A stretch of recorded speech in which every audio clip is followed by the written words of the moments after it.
Sir sir ये बताइएगा कि इमरान खान साहब की रिहाई से मुतल्लिक कोई अपडेट दें कि आप सरगर्म नज़र आते हैं, अब कोशिश में रहते हैं कि इमरान खान साहब की रिहाई जो है जल्द मुमकिन हो पाए। देखिए, मैंने अभी भी एक ट्वीट किया है। ज़ाहिर है कि मेरे बच्चे जो है वो ट्वीट को कंट्रोल करते हैं कि जब तक इमरान खान का रिहा नहीं होंगे उस वक़्त ये नेशनल यूनिटी का जो अमल है वो मुकम्मल नहीं हो सकता। इस वक्त पूरी कौम को अपनी अफवाज के साथ खड़ा होना है।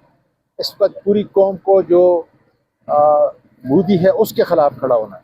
तो ये इंतहाई अहम है कि इमरान खान जो है, जो आवाम के दिलों पे हुकूमत करते हैं, जो सबसे बड़े लीडर हैं, पाकिस्तान तहरीक इंसाफ इस वक्त 90% जो है लोगों के अंदर उनका शऊर बेदार हो चुका है। अपनी आज़ादी के लिए इमरान खान का आना, इस मुल्क के अंदर अपनी अफवाज के साथ खड़ा होना, अपने मुल्क को बचाना, मोदी के ख़िलाफ़, ये एक कुदरती अमर है जिसके लिए मुझे यकीन है कि फैसला साहब इस पर सोच रहे हैं कि हम क्या करें।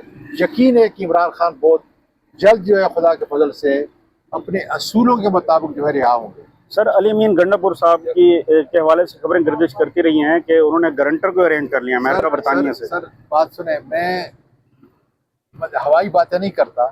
मैं ये कह रहा हूँ कि बग़ैर इमरान खान की रिहाई के जो नेशनल रिकन्सिलिएशन का जो पूरा प्रोसेस है कि हम बैठ कर के इस मुल्क को आगे लेके जाएं और मोदी के सबसे बड़े ख़तरे को उससे अपने मुल्क को बचाएं, ज़रूरी है कि इमरान खान फैसला और लीड करे इस नेशन को। सर गारंटर अरेंज हुए हैं, कोई गारंटर्स कोई अरेंज हुए हैं? मेहरबानी।